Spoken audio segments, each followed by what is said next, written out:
What did you learn on our Vietnam trip? Kasi nakakatuwa. You experience everything here in a different way. You just have to talk to people, approach people. You need to acknowledge that the world is really bigger than what you've always known. Yeah. Vietnam is really different from the Philippines. We don't have much of a culture. Or parang we're not as proud of our culture as they are.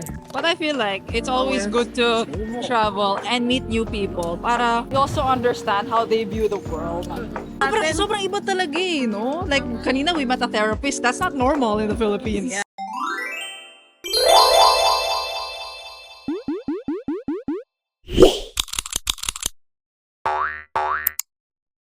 Okay, wait. Bago pa magsimula yung Vietnam trip na to, may iba pa akong mini adventure. Literally came straight from the office, laptop still warm, brain half fried, and dragging my luggage, an overexcited heart to the airport. And then it hit me. Kinakabahan ako. Not about the trip, but sa immigration. Kasi girl, nagpa-rhinoplasty ako and I was like, paano kung hindi nila ako makilala sa passport? And ayun, tapos na sa immigration, medyo haggard, medyo nervous, but ready. Let's go Vietnam. 2 a.m. na kami nakarating, gutom, antok, pero first order of business, pho. Steaming hot, comforting, parang yakap, perfect bite in a new country. Pagkagising, naligo, makeup agad, kahit may period cramps from hell, let's be real. Minsan, lipstick na lang ang labanan.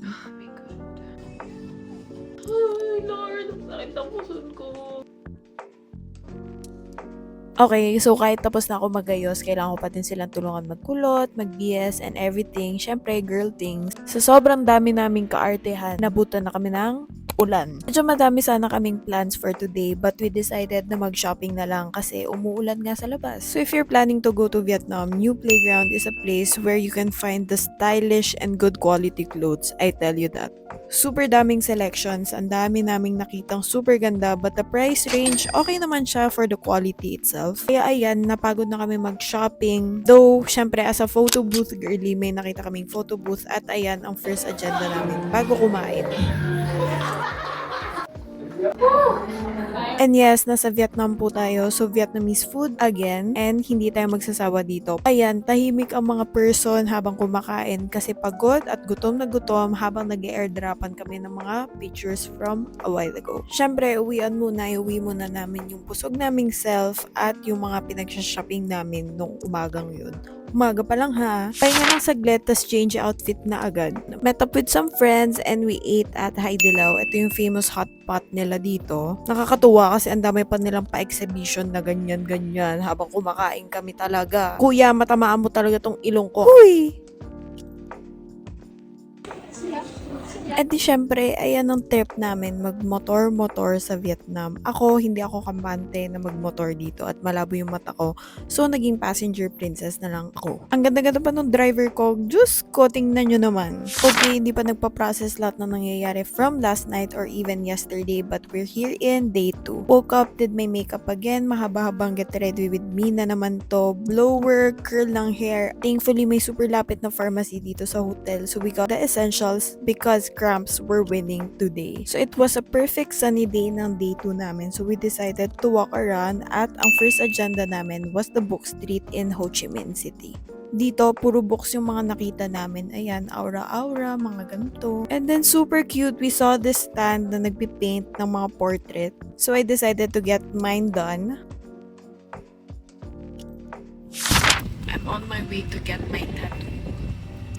And guess what? Kakasabi ko lang sa inyo guys, I'm getting my first ever tattoo abroad. Kinakabahan ako but super excited talaga ako so far. So by the way, I got my tattoo here sa Monster Ink. And here, inayos lang namin yung final design ko. And ayan, stencil time. And I'm so excited. So I'm getting a tattoo dedicated for this first trip na ginawa ko with my own money and hard work. Okay, the tattoo I'm getting is like a stamp for postcards and yung fan dito is very well known dito sa Vietnam. And plus 84 which is their number code. And yan, so sobrang puyat pa din ni ate girl, inaantok pa yan at nakatulog ako midway. Then, when I opened my eyes, super tuwang-tuwa ako sa final results kasi medyo 2 hours din kami nagtattoo. And tataka ako ba't super tagal, super intricate at super ganda nung linings nung paggagawa nila. So, pupuntahan ko lang yung friends ko, nag-grab lang ako, grab motorcycle papunta sa kanila. And ayan, di pa kasi kami nagbe-breakfast, di pa kami nagla-lunch, Vietnamese food. Again, super fresh and super sarap talaga. After dinner, we headed back home. Pero yun nga, nakakuha ko ng notification na delay yung flight ko. Okay lang sana kung parang a few hours lang. Pagkakita ko, like a whole day ako na delay. Ha? Bakit ganun? Edi ayan, nagpapanik na ako. Tapos di ko na alam gagawin ko kasi lalabas pa kami. Speaking of night out, get ready with me ulit tayo kasi one more night out na naman tayo for today. I tried a different hairstyle today. Yan, sige, mag-dance-dance kasi okay na yung flight ko. Hindi na ako na-delay ng one day. At para good vibes naman tayo for tonight. And wore glasses tonight kasi my eyes were feeling so strained for the last few days. And then our friend from Vietnam is taking us to a hidden gem somewhere with a view of the Saigon Center at night. Super excited ako kasi I really wanted to get a view of that specific spot at night. Okay, here is the final look for tonight. Ganito yung atake natin. And dito makikita nyo kung gaano ka-sketchy yung on the way papunta dun sa pupuntahan namin. Kasi parang it's an abandoned apartment or like a building tapos nandun siya inside. So here's the view guys. Makikita nyo super ganda ng Saigon Center at night. Super busy and super vibrant. Nakakatuwa kasi isa-isa ng mga tao dito ay may ginagawa ng kanya-kanya. I just ordered some craft beer para matry naman natin dito sa Vietnam. And look at the view. Super ganda talaga. Promise. After dyan, nag-walking-walking na lang kami dito sa parang night market nila. Mag-try lang kami ng different drinks, tas mga snacks na pwede nilang mapakain sa amin. So dito guys, medyo exhausted na kami pero out and about pa rin kami kaya laban lang talaga. Medyo mag-push through kami for tonight. At ayan, day 3 na po tayo. Walang katapusang get ready with me talaga to. So ayan, after makeup, hair ulit tayo kasi ito na yung last day natin sa Vietnam kaya susulitin na natin. So ang agenda namin for today is kakain kami dito sa cafe na lagi naming nadadaan. As far as I know, super ganda kasi nung vibe niya from the outside. So let's see kung ano itsura niya from the inside. So we went to every half. Nagustuhan ko talaga yung pastry nila dito. Interior wise, super ganda nung vibe niya ka. Super fresh, maaliwalas. Even though madami yung tao, saktuhan lang naman since cafe siya. Like what I told you guys, super vibe talaga nung cafe na to. Dito nag-photoshoot lang kami ng onte dito sa labas ng cafe.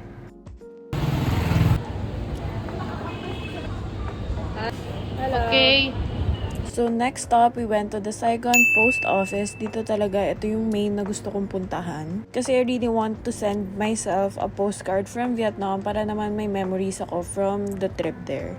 Nakakatuwa talaga mag-visit ng mga ganito kasi na-appreciate ko yung architecture niya and even the inside itself. Here, I'm just talking to somebody who was asking for help kung paano gagawin dito sa postcard. Here, I'm just writing to myself. Gusto ko kasi talagang iparamdam sa sarili ko na super proud ako sa kanya recently. Ayan, naasikasuhin ko na lang yung stamps. May mail ko na siya sa sarili. Super nakakatuwa yung mga core memories na ganito. And I'm really, really proud of who and what I've become for the last few months. So this is just a new way for me to be able to remind myself of that. By surrounding myself with good people and good energy, dito maprepreserve ko yung good parts of myself. Dito may mga nakakausap lang talaga kaming strangers from around the world. Super nakakatuwa kasi we get to talk and then share our different stories with each other. It's a fun way to be outside of your box then once in a while. And this is really helping me kasi nakakatuwa talaga na to be able to share something from you and then yung other people. Okay, next agenda. Dinala na lang kami ng matcha ng friend namin kasi I think we were very, very exhausted. And she's also gonna help us kasi we're going to Benta. I don't know if I said that right. But dito kasi sabi nila mahirap ka makapagtawaran sa mga nagbebenta kasi nga hindi ka lokal doon. So ang agenda ko lang naman dito is I'm just gonna get my sister pho noodles and even yung mga spices for pho. Speaking of pho, nandito ulit kami sa place kung saan kami unang kumain ng pho pagkarating namin ng Vietnam. I decided na dito na lang kami kumain kasi para makapagbabay kami dito sa mga nauna naming na-meet na friends here in Vietnam. Okay, here panoodin nyo lang ako kumain kasi super sarap talaga ng pho. The very authentic ones. Ang sarap ng noodles, the spices, even the lime, everything about it. And then I ordered like a water spinach sauteed and garlic kaya super sarap neto. And by the way guys, if you're going to Vietnam, ang gusto ko lang sabihin sa inyo, if hingi kayo ng spices or like chilies, beware kasi super anghang niya pa din talaga kahit sabihin na natin na chili pa din siya. Iba pa din yung pagka-chili nila dito kasi hindi sila yung chili na parang dito sa Pinas.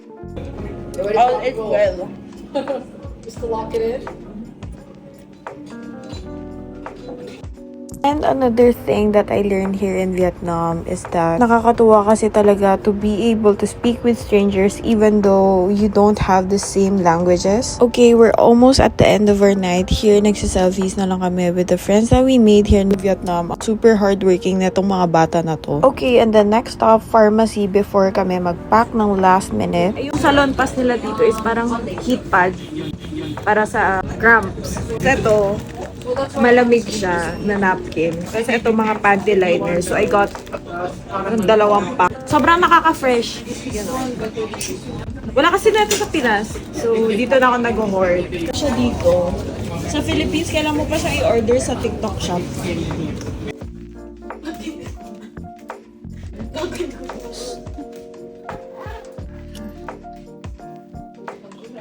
Patay.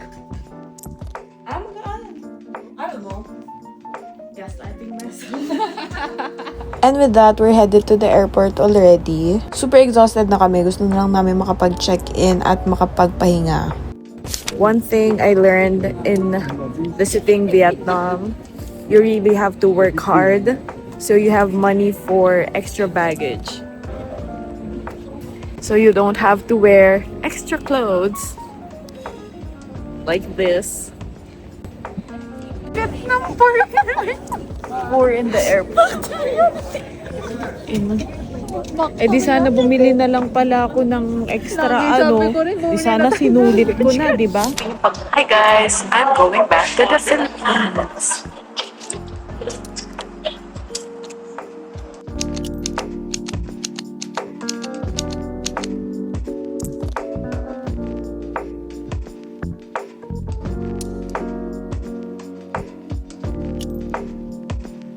With my dad. Pero ngayon parang binabalik.